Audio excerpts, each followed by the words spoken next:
Querido irmão, querida irmã, gratidão, confiança no Senhor e a necessidade de humildade aos que se dedicam ao serviço de Deus. Uma humildade elevada a uma potência toda nova. Essas são as expressões principais, os pontos-chave da liturgia deste domingo. Um domingo forte, em que Jesus nos fala com palavras aparentemente duras, mas porque nos chama a um estado de vida elevado, em que a nossa vida se torna serviço ao outro, expressão de transformação de nós mesmos e do outro. Este 27º domingo do tempo comum nos traz como primeira leitura a pouco conhecida profecia de Abacuque. Nesse trecho, o autor sagrado traz uma visão que poderia ser de muitos de nós. No sofrimento, vendo as dificuldades da vida, a injustiça e a maldade no mundo, um contexto de destruição, ele clama a Deus. Clama a Deus quase como reclamando ou cobrando uma atitude de Deus. O profeta chega a dizer: até quando eu devo gritar que a violência está acontecendo? Por que preciso ver tanta maldade em curso? Destruições à minha frente, discussão, discórdia. Aqui o autor sagrado parece cobrar de Deus uma atitude diante dos males do mundo. Uma atitude que certamente já passou muito também na nossa mente, no nosso coração. Vendo as guerras, a fome, as dificuldades todas que estão ao nosso redor, parece surgir a tentação de perguntar: onde está Deus? Por que Deus não responde ao sofrimento humano? Deus dá a resposta a Abacuque, como dá também a nós a mesma resposta no hoje da história. O Senhor diz: escreve nas tábuas, assim como que para ficar bem registrado e você se lembrar depois.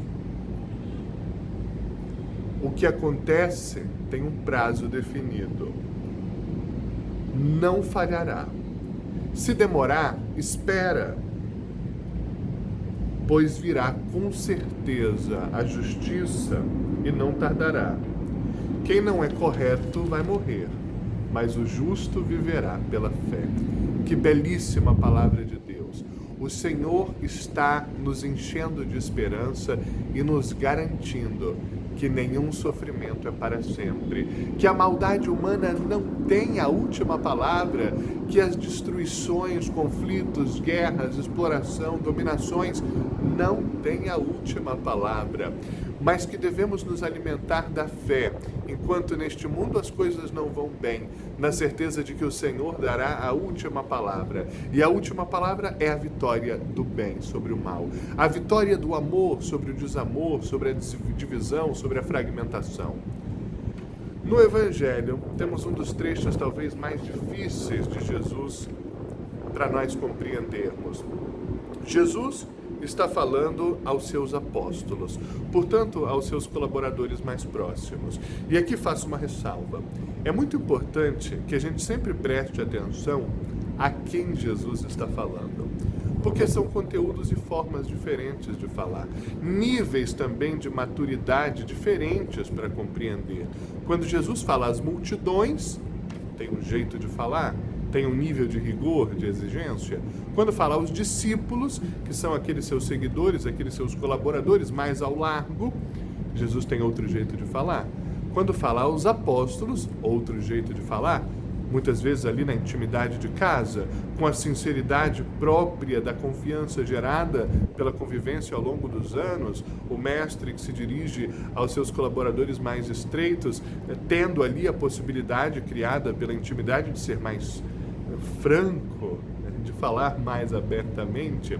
Hoje Jesus fala aos apóstolos, portanto, aos seus colaboradores mais próximos, aqueles que assumiram a missão de Jesus com uma intensidade, um compromisso total. E isso torna ainda mais impactante a palavra que Jesus vai dizer. Jesus divide a mensagem de hoje em 2 pontos. O primeiro, a fé. E chega a questionar a fé dos seus apóstolos, dizendo: se vocês tivessem fé, mesmo que pequena como um grão de mostarda, poderiam dizer a esta árvore: arranca-te daqui e planta-te no mar, e ela vos obedeceria. Jesus aqui fala do poder da fé e chama a uma fé radical, uma fé total, uma fé baseada na confiança que vem da experiência com o Senhor. Porque todos nós que temos intimidade com o Senhor, já experimentamos no concreto da nossa vida que Deus age e faz. Que Deus existe, é amoroso, toca o coração, renova a vida, transforma a personalidade, a mentalidade a partir de dentro e opera milagres. Milagres reais. Eu já testemunhei tantos. Quantos de nós, quantos milagres testemunhados ao longo dos anos de caminhada com o Senhor. Jesus então diz: a fé é coisa séria. Precisa ter, precisa alimentar, precisa viver da fé. E a fé, se for vivida de verdade, opera milagres impressionantes. E por isso Jesus usa essa ilustração.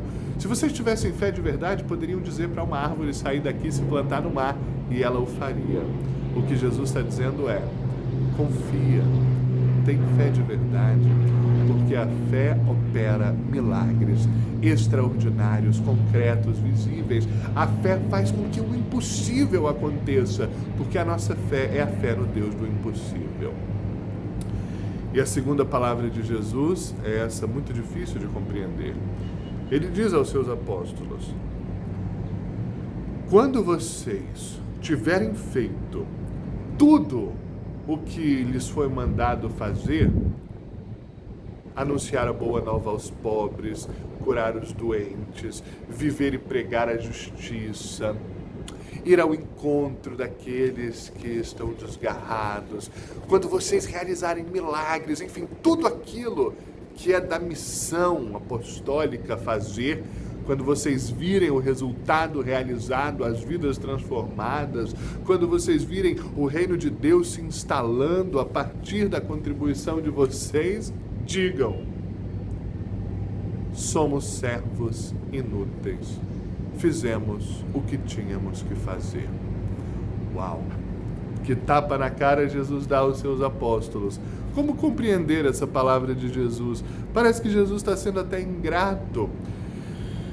De modo algum, Jesus considera inútil o trabalho apostólico. Ao contrário, Jesus é grato pela palavra de Deus que nós vamos difundindo, levando adiante. Ele o pediu. Qual o significado aqui? Pode existir uma tentação em nós que anunciamos o reino, que seguimos o Senhor, o proclamamos e procuramos agir dentro daquilo que Ele pede.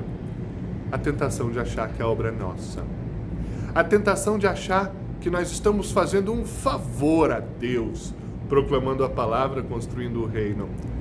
Aquilo que uma expressão muito popular diz hoje, a tentação de a gente se achar. Jesus condena duramente essa postura. Longe de ser grosseiro com os seus apóstolos, de ser ingrato com os seus apóstolos, longe de dizer que é inútil tudo o que se faz, o que Jesus está nos chamando é uma atitude de profunda humildade, de reconhecer que muito mais do que nós damos, Deus nos dá. Muito mais do que nós fazemos pelos outros, Deus faz por nós. Muito mais do que o reino de amor e justiça que nós edificamos, é o amor e a justiça que Deus edifica em nossa vida. Por essa razão, reconhecer que tudo é obra dele, tudo provém dele, tudo é ele que faz. Por isso mesmo, quando nós virmos os resultados acontecendo, não devemos colocar na nossa conta, como que dizendo: olha como eu sou maravilhoso, converti tantas almas, olha como sou poderoso, realizei milagres. Dizer: não fiz nada. Sou inútil, porque a obra é de Deus. Sem Ele, eu nada posso fazer. Como diz Jesus no outro trecho: sem mim nada podeis fazer. Sou inútil, porque sou um pobre e ilimitado pecador, cheio de erros, cheio de falhas. E aquele pouco que faço é muito pouco mesmo, perto de tudo que o Senhor faz por mim. Essa reflexão necessita maturidade e não deve nos afastar de Jesus. Não nos deve fazer pensar que Jesus não se importe conosco ou não nos peça assumir a missão com todas as nossas forças. Jesus nos agradecerá no fim dos tempos. Ele deixou isso claro.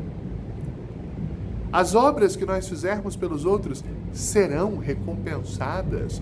E Jesus nos dirá às portas do paraíso: venha, bendito, bendita da casa do meu Pai, vem participar da minha alegria, vem participar da eternidade plena, feliz, preparada desde o início também para você, mas com a atitude de humildade.